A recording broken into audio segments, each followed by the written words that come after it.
Welcome to the class of economics of class 9. This is chapter 1 part 3 video. You can open page number 4. In this very video we will be studying about features of wealth definition. Next we will be studying about the criticism of wealth definition. After completing these 2 points we will move to welfare definition of economics. In that also we will be covering 2 points, that is features of welfare definition and the criticisms of welfare definition. So let's start with feature of wealth definition. So let it not be confused between wealth and welfare. This is wealth definition and this is welfare definition. So basically we are focusing on wealth definition. We have discussed the definition of wealth definition in the previous video, that is part 2 of this very chapter. So the feature of wealth definition, according to the feature of wealth definition, it is the study of wealth. The feature of wealth definition is that it is the study of wealth. According to wealth definition, the only proper subject of economics is wealth. Economics studies the nature of wealth and the causes that increases wealth. To increase the wealth, production of material goods has to be stepped up.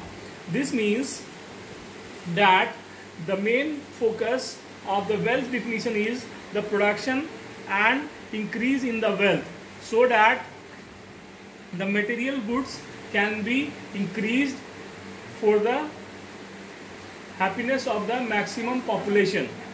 So this is about the first feature, that is it focuses on the study of wealth. Second, the study of material goods only. The wealth definition, the second feature of wealth definition is that it focuses on the material goods only. In this definition, the term wealth has been used only for material goods which are scarce and useful, like table, chair, book, pen, etc. Non-material goods like service, water, sunshine, etc. have not been considered as wealth.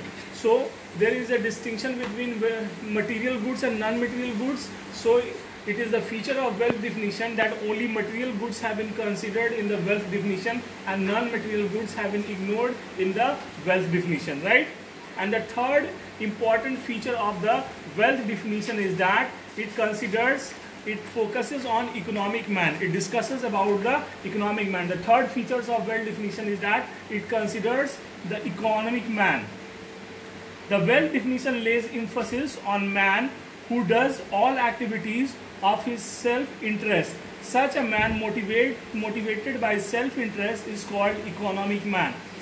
According to wealth definition, the man is motivated by his self-interest, and such man who is motivated by his self-interest is called economic man. So wealth definition studies man from the point of view of an economic man.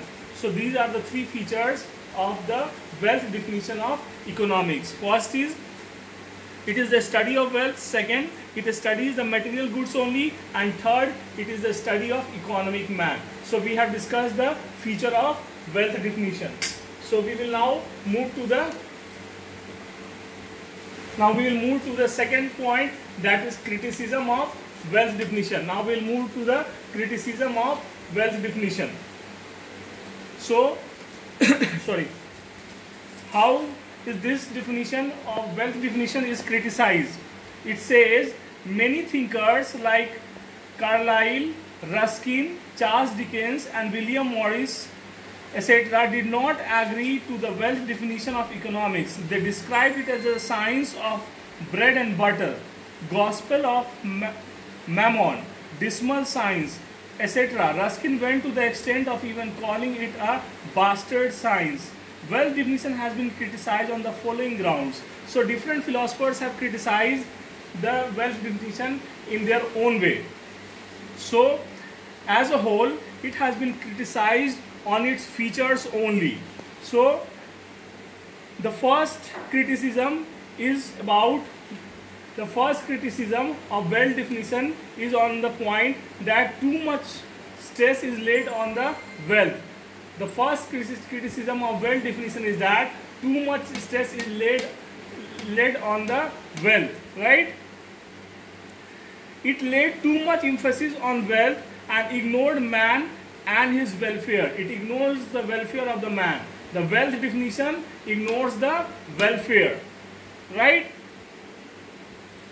And his welfare. For example, inequality in the distribution of wealth cannot raise human welfare. If there is inequality in wealth, it cannot raise the welfare of human beings. So it is criticized that the human welfare is ignored in the wealth definition of economics. This is the first criticism, right? Second, only material goods are considered in the wealth definition. This is the second criticism. This is the second criticism of wealth definition. Only material goods are considered. Adam Smith and other classical economists have given a very narrow definition of wealth. They included only material goods like clothes, milk, sugar, tea, ghee, etc. in wealth. But in these days, non-material goods like service of doctors, teachers, dancers, etc. are also included in the definition of wealth. So the scope of wealth definition has extended to non-material goods also, just like service of doctors, teachers, dancers, etc. So on this ground also, it has been criticized that it focuses only on material goods. The wealth definition only focuses on material goods, whereas there is also a scope for non-material goods also in considering the wealth of the society, wealth of the economy, right? The third definition is more stress on the concept of economic man. It is criticized on the ground, the wealth definition is criticized on the ground that more stress is laid on the concept of economic man. Man is considered as an economic man. Economic man is a man who is guided by self-interest. So on this ground, it has been criticized. What has been criticized? The wealth definition has been criticized. In all wealth definition, it has been emphasized that the principal motive of man is to acquire more wealth for his personal benefit. But either motivation of human beings such as fellow feelings, love and affection, etc. have been neglected in the wealth definition. In wealth definition, wealth was kept as the center while the human welfare was kept at the periphery.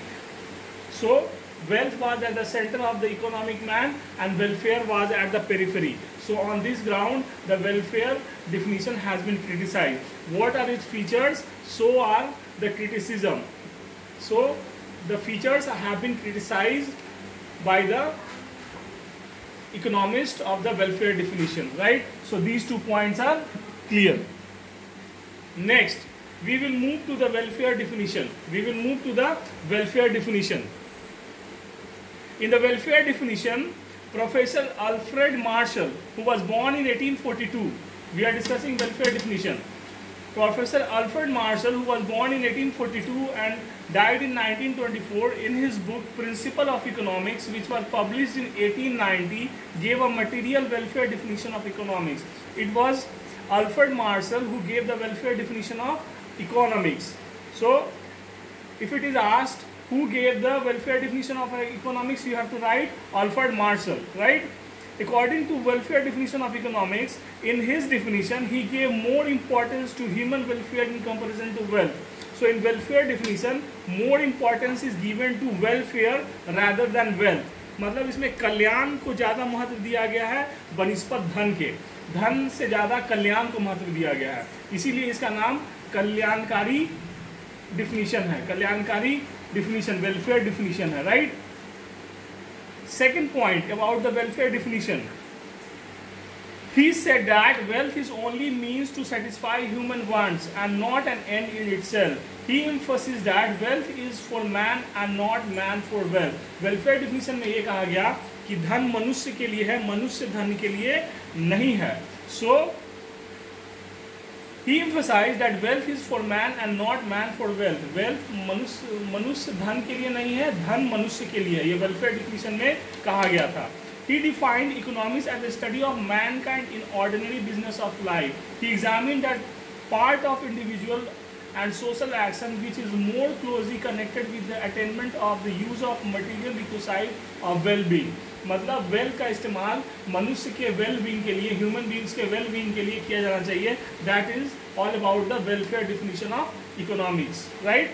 Thus it is On one side a study of wealth, and on the other the more important side a part of the study of man. Therefore Alfred Marshall viewpoint, man was at the center and wealth as its periphery. This is the opposite of wealth definition.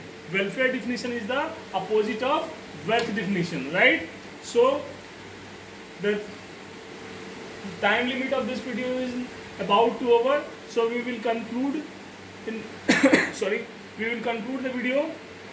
We have discussed the feature of wealth definition, the criticism of wealth definition, and we have discussed welfare definition. In next video we will be discussing about features of welfare definition and criticism of welfare definition. This point is over. In the next video we will be discussing these 2 points: welfare definition, features and criticism. Do not confuse with the wealth and welfare. This is wealth definition, features and criticism. This is welfare definition, features and criticism. So till then, take care and stay safe. Bye.